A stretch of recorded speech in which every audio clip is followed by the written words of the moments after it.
honor our flag. And if others honored our flag, they'd be a lot better off, wouldn't they? Wouldn't they be a lot better off?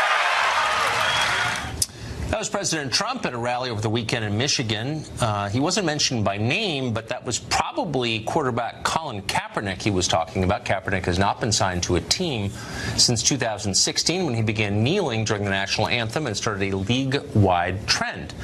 Recently, the New York Times got a hold of a recording of NFL owners and players talking about the kneeling crisis last year.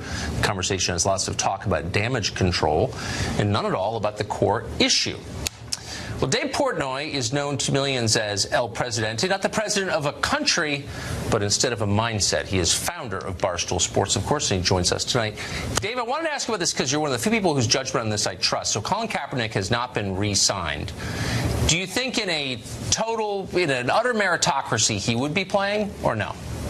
Oh, yeah, he would. Totally. Okay. I mean, I think he's good enough to play. If I was an owner, I wouldn't sign him personally, not because I care whether he kneels or he doesn't. But if you're an owner, why would you want this headache? I mean, that's how they look at it. Right. It's just going to bring controversy. So is he good enough to play? Absolutely. But the owners don't want to. They don't. Owners want no headache. So why take the headache? Wait, you saw the piece on the 3-hour meeting that the owners had with the selected players. And in my reading of it, the owners sounded like they were living in a different country. They didn't seem to fully understand the forces at work here. Is that a fair take, do you think? Do they know what's going on? I don't think they totally knew what's going on, but it just goes to the other point. And to a degree, I think they do. They just know there's a controversy around it. And the owners are very conservative, and they're on a money train. I think the ideal world for an owner would be another owner sign him. I think that's honestly what they like, but none of the owners want to be the guy to sign up. They all want to point the finger. Hey, why don't you bite the bullet? Why don't you bite the bullet? Because it's good for the NFL, I think, overall, if they put this issue behind them, but nobody wants it to be in their backyard. Right. So these are not necessarily moral leaders. They're businessmen who want the franchise to continue throwing off huge amounts of cash. Is anybody thinking the owners care about anything but making money? They absolutely do not. Any insight in that they care about the moral issues or whether it's right, wrong, how people feel, they do not. They absolutely care about the bottom line, the money, and what it means to the football. That is the clearest thing the NFL has ever done. And you see it with this issue. You see it with every issue that basically comes up. In the hypocrisy of every decision they make, it's all based on money. And Roger Goodell is the leader in basically licking his finger, putting it in the air, and seeing which way the wind of public opinion is blowing and how he thinks it affects the bottom line. Yeah, I've noticed. So I wanted to get your take on this since you run Barstool, which I think has some of the most sensible people in America reading it. And so as a reality check, there's a student at the University of Utah who's created something called a crying closet. And the idea is that college is so stressful that kids need a place to go to weep in private.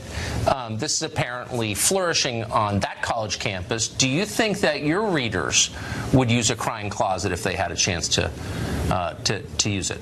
I do not. Unfortunately, this story is the least surprising story of all time. College kids are babies. That's well known. And we should say it's the minority. I bet most normal thinking people are like, what is going on here? But these stories get sensationalized, and then you get basically rewarded for it. It's the everyone gets a trophy generation, basically. But I mean, do you think we're told constantly that there's nothing wrong with an adult man crying in public and that you should be proud to express your emotions, and yet a lot of people kind of feel like, well, actually there is something kind of embarrassing about weeping over exams or something in public. Do you think we should be embarrassed? Yeah. Yeah, I mean, there's certain reasons to cry. I mean, if there's a death in the family, I certainly will not make fun. But if you're crying over an exam or crying because you stubbed your toe or something little, I think that's embarrassing. It's the same reason when somebody falls in public, you scramble up. It's human nature. I do think there's something embarrassing to it. Yeah, I do. So let me ask you one last question. So a country that encourages college students to cry in crying closets is not a country that's going to produce a lot of competitive NHL players. So do you think maybe one of the reasons that so many people in the NHL are from Canada or Eastern Europe is that we're not tough enough to play the game? That is a wild leap. No, I just think that hockey. I just think hockey's probably national sport in Canada. And again, this is the minority. And in a weird way, that you want a wild leap in logic. The thing we run into is the minority, the vocal minority, make a lot of noise. And it's almost like the Facebook thing that just happened. So many people, it's such a big story, but then the earnings came out. Most normal people don't care. There's such an outcry for things from, again, the vocal minority, that things like the crime closet, most people aren't using that. It's just the people who use it, like social media, you hear about it, and then guys like me and you make fun of it, and we should actually throw the people crying and lock the door and leave them in the closet. It's like proverbially sticking a kid in a locker in middle school. That's what the people in those lockers below. Put them in there, let them cry, and lock the door, and don't let them out. The swirly solution. I love it. Well, that's why I like having you on, because you are a well-needed ray of reality into the dark insanity of my world. Dave, thanks a lot for coming on. Thanks for having me. Several former NFL cheerleaders have filed discrimination lawsuits against the league. They say that there's a double standard when it comes to the rules that the players have to live under and the rules that those who cheer them on live under. Now, two women are taking their fight for equality directly to the top. Bailey Davis and Kristen Ann Ware say that they will accept a $1 settlement in exchange for a good faith 4-hour meeting with Roger Goodell, the NFL commissioner. Also in that proposal, as a hedge against retaliation, teams that currently have squads would not be able to disband them for a minimum of 5 years. Davis, a former New Orleans Saints cheerleader, says she was fired after posting this photo of herself on Instagram. And Ware, a former Miami Dolphins cheerleader, says she was told in no uncertain terms they did not want her to speak out about the fact that she was a virgin or talk about her faith. We reached out to the NFL for comment on the settlement offer. They said, in part, quote, everyone who works in the NFL, including cheerleaders, have the right to work in a positive and respectful environment that is free from all forms of harassment and discrimination. Here now exclusively the former NFL cheerleaders at the center of all this, Bailey Davis and Kristen Ann Ware, and their attorney, Sarah Blackwell. Good to have all of you with us tonight. So in terms of what you want, Bailey, what would satisfy you in your gripe, and I think it's justifiable. That picture that we just showed of you is not particularly revealing. I mean, let's face it, you guys wear like teeny little things when you're out there cheerleading. So why was that a problem? Because the players can post whatever pictures they want, right? Right. Well, the contract says we can't post nude, semi-nude, or in lingerie. And in my opinion, semi-nude is a swimsuit or our uniform. We have a swimsuit calendar and our uniform is two-piece. But the players can post shirtless and it's seen as athletic. But they said that it linked me to a rumor that I was at a party with a player and that I was seeking players' attention with the photo. But it was on my private social media account. Why are you not allowed to go to a party with the players? We're not allowed to be anywhere that the players are. If we're in a restaurant and a player walks in, we have to leave. It seems like a little interesting, doesn't it? Do you think that's wrong? Oh, of course. It's completely discriminating. The players have no such rule like that. It's completely up to us to run away from them and hide because they say they're going to prey on us. All right. Kristen Ann, in terms of what you're looking for in this if you could sit down with Roger Goodell, what would you tell him? Well, first of all, I would be really thankful just to have the opportunity to seek positive change. That would mean so much to me.